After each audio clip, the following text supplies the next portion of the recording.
6 de febrero, Santa Dorotea, Virgen y Mártir, año 304. En el martirio de tiernas vírgenes vemos la superioridad moral de la debilidad física sobre la debilidad moral de la superioridad física. Una tierna doncella venciendo la furia infernal de un tirano, una joven materialmente indefensa dominando la fuerza material de las armas de todo un emperador. Cuán fuerte es el corazón que palpita de amor a Dios, cuán débil el brazo del tirano para ahogar la fe en un pecho creyente.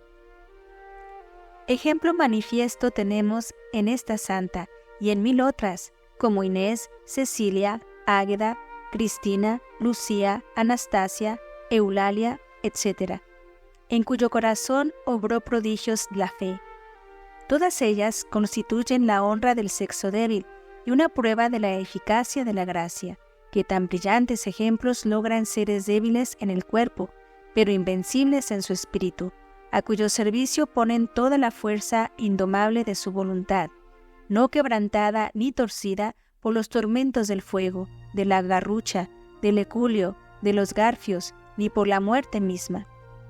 Son admirables doncellas que aman la hermosura de su alma más que la vida de su cuerpo, el tesoro de la virtud más que los bienes de la tierra, la dicha de la eternidad más que los placeres caducos del mundo.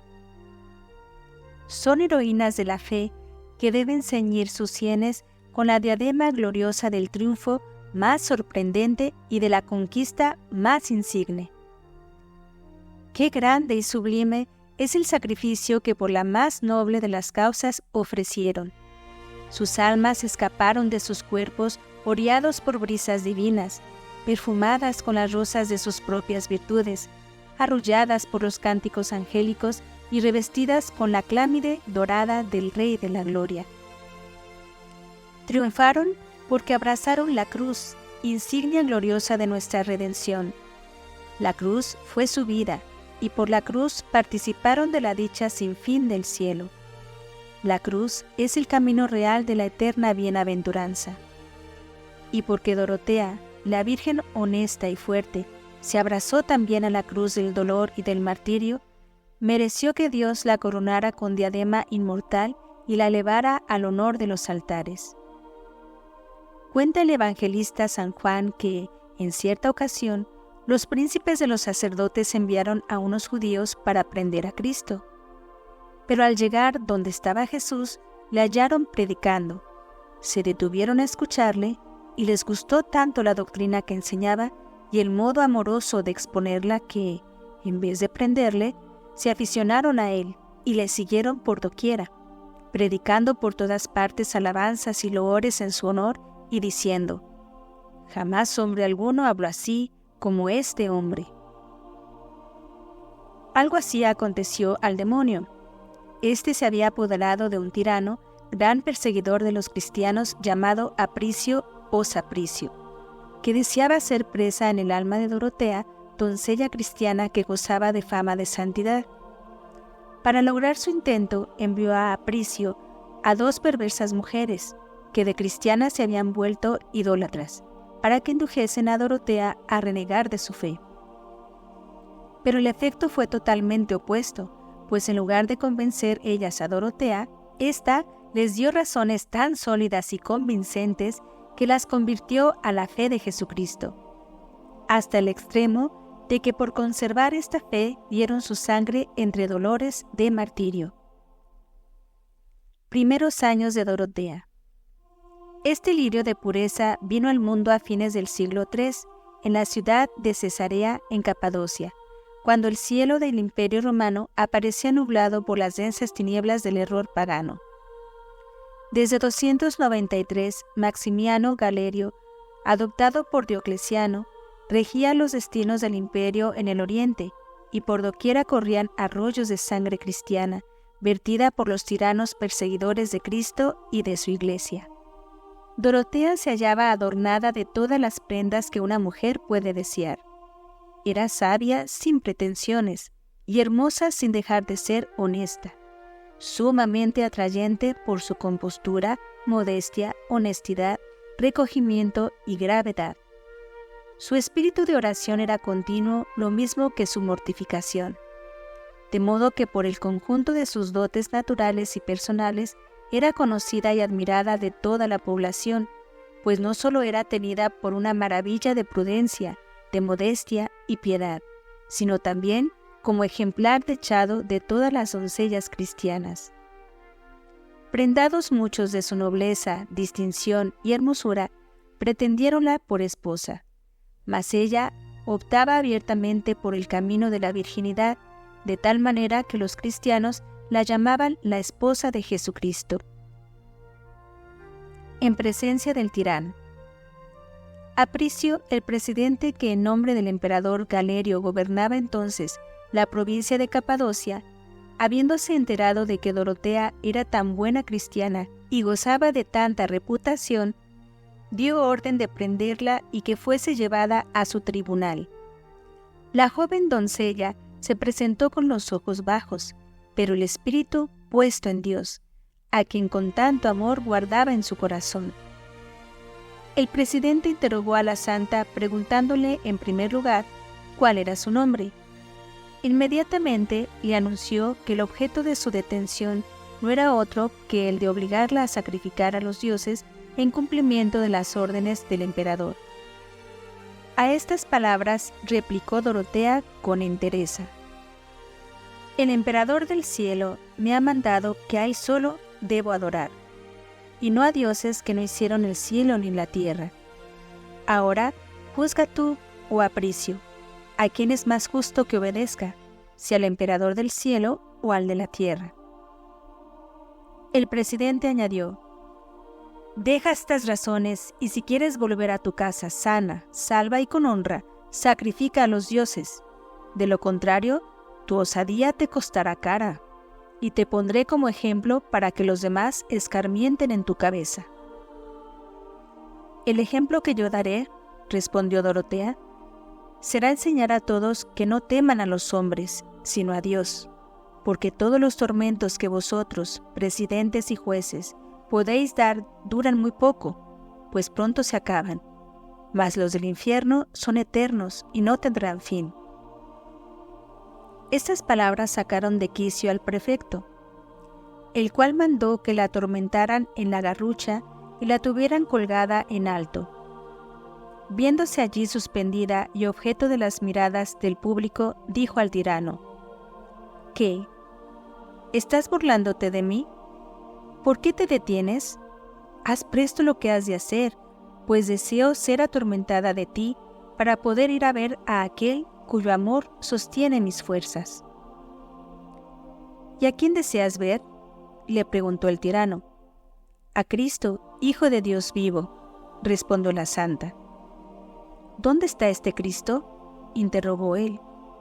Dorotea replicó: «Como Dios está en todo lugar, y en cuanto hombre en el cielo, a la diestra de Dios Padre, y allí goza de los bienes de Dios en aquella tierra dichosa, donde nunca es invierno y siempre verano. En todo tiempo allí hay flores, rosas y azucenas, y frutas hermosas a la vista y sabrosísimas al gusto.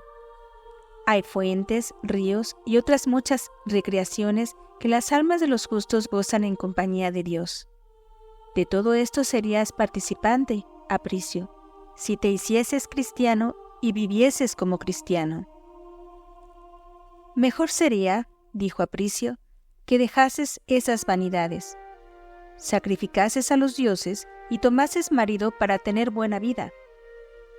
Y Dorotea respondió: «No sacrificaré yo a los demonios, porque soy cristiana, ni tomaré marido, porque soy esposa de Jesucristo». Temeroso el juez de que al oír tales razones algunos idólatras dejaran de adorar a los ídolos, mandó que la bajaran de allí y fuese entregada a dos hermanas llamadas, la una Cristina y la otra Calixta, las cuales, habiendo sido cristianas, habían renegado por temor a los tormentos. A estas dos mujeres dijo Apricio: «Ya habéis visto las mercedes que os he hecho, porque dejasteis vuestra fe. y sacrificasteis a los ídolos. Mayores serán las que os haré si lográis persuadir a esta doncella de que haga lo mismo. Ellas prometieron hacer todo cuanto pudieran para lograr su intento, y llevaron a la santa a su casa. El burlador burlado. Las dos malas mujeres se valieron de todas sus artes para persuadir a Dorotea a renegar de la fe de Cristo y considerar la dulzura del placer y la felicidad de los bienes de esta vida, que ellas habían ya gustado, y pusieron ante su vista las ventajas que obtendría si las imitase, y la terribilidad de los castigos a que se exponía si permanecía en su obstinación.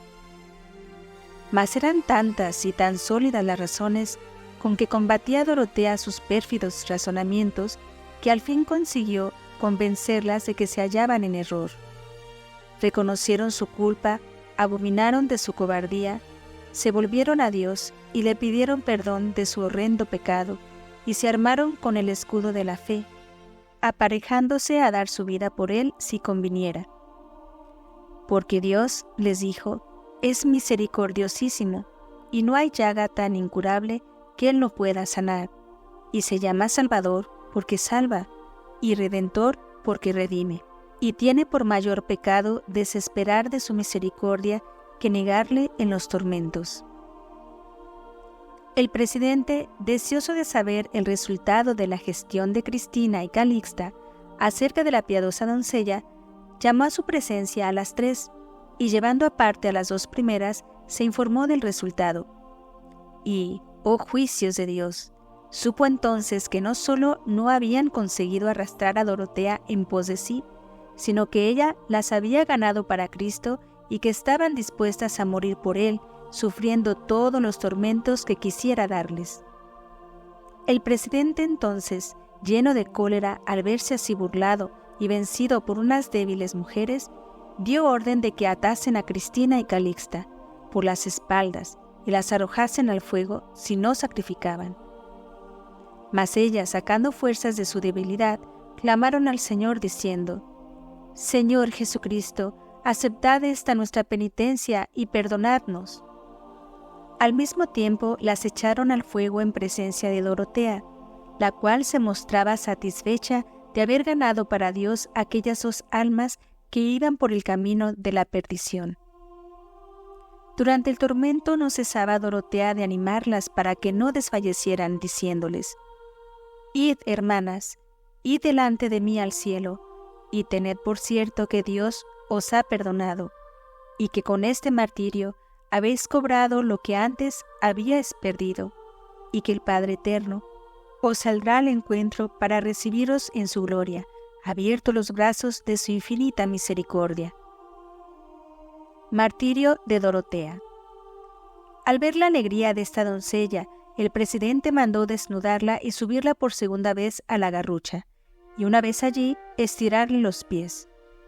Comenzaron a descoyuntarle los miembros unos en pos de otros, manifestando siempre la santa, viva satisfacción, como quien puede al fin disfrutar de lo que mucho anheló. Preguntóle Apricio la causa de su alegría, a lo que respondió Dorotea: Nunca en los días de mi vida he estado tan contenta como hoy. Lo uno, porque estas dos almas que el demonio, por medio tuyo, había apartado del cielo, Dios, por mi medio, las ha admitido en él. Y lo otro, porque te des prisa en atormentarme para que me vea pronto con ellas. Apricio entonces mandó encender hachas, pegárselas a los costados y abrazarle las entrañas. Pero ella, cuanto más crecía su tormento, tanto más se alegraba, burlándose al mismo tiempo de sus atormentadores. Ordenó el presidente que la quitaran de allí y le abofetearan el rostro, lo cual hicieron aquellos verdugos con gran crueldad, desfigurando brutalmente aquella faz tan virginal. «Dad al rostro», decía Dorotea, «que no poca guerra me ha hecho». Cansábanse los verdugos de atormentarla, pero ella no se cansaba de padecer tormentos. Antes, al contrario, daba muestras de estar alegre y contenta. Cansado el juez de oír sus palabras, que producían mayor tormento en él que el que a Dorotea producía al fuego, dictó sentencia contra la santa, diciendo que por su soberbia y dureza en no querer adorar a los ídolos, fuese degollada. Oyendo la santa esta sentencia, dio gracias a Dios con la siguiente oración: Yo os alabo, Señor mío, amador casto de las almas, porque me habéis llamado a las bodas del Cordero sin mancilla, y me habéis convidado a vuestro tálamo celestial. Al ser conducida al lugar del suplicio, pasó por allí un letrado jurista, llamado Teófilo, el cual, habiendo oído decir que en el lugar donde estaba Jesucristo, y al cual iba ahora, había en todo tiempo rosas y manzanas, dijo a la santa en son de burla: Oye, Dorotea, cuando hayas entrado en el jardín de tu esposo, ¿podrías hacerme el favor de enviarme algunas de aquellas manzanas y rosas de que hablaste y que tanto has alabado? A lo cual, con mucha serenidad y cordura, ella respondió: Lo haré, no lo dudes, lo haré. Esta cena tuvo lugar el 6 de febrero, cuando no había allí ni rosas ni manzanas. Llegaron al paraje donde debía verificarse la degollación de Dorotea. Ella pidió que le permitieran hacer un rato de oración, a lo que accedieron. Apenas hubo terminado, apareció delante de ella un hermosísimo niño con un canastillo, y en él 3 rosas admirables y 3 manzanas bellísimas. La santa le dijo que las llevase a Teófilo y se las diese en su nombre, y le dijese que aquellas eran las manzanas y las rosas que por cumplir su palabra le enviaba del jardín de su esposo Jesucristo. Después de esto, la santa fue degollada y voló su alma al cielo a participar de la bienaventuranza de los que en este mundo anduvieron en la ley del Señor y vivieron sin mancilla. A la gloriosa falange de vírgenes aureoladas con la corona de los mártires, presta la Iglesia estas palabras del libro de la sabiduría. Señor Dios mío, tú ensalzaste mi morada sobre la tierra, y yo te supliqué me librases de la muerte eterna. Te invoqué para que no me desamparases en el tiempo de la tribulación, ni me dejases sin ayuda mientras dominasen los soberbios. Alabaré sin cesar tu nombre, y los celebraré con acciones de gracias, porque oíste mi oración, y me libraste de perdición, y me sacaste a salvo en el tiempo calamitoso.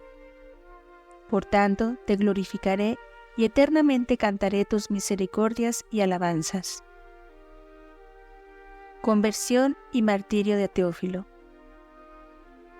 Mientras Santa Dorotea recibía la palma del triunfo, Teófilo se hallaba con otros oficiales del presidente, contándoles lo que había pasado en la cena de las rosas y manzanas, chanceándose de ello ante sus compañeros.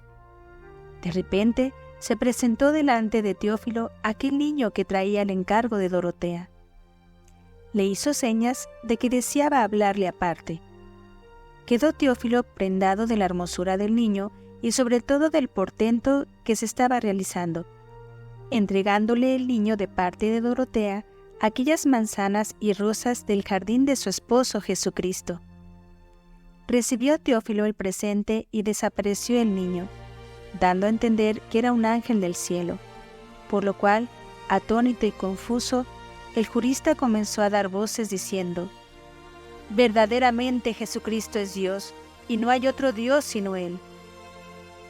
Fue oído de todos, quedando admirados cuantos conocían a Teófilo como a uno de los mayores perseguidores del cristianismo. El mismo presidente quiso saber por sí mismo si era verdad cuanto le decían de Teófilo. Apricio le preguntó la causa. Él se la dijo con toda sinceridad.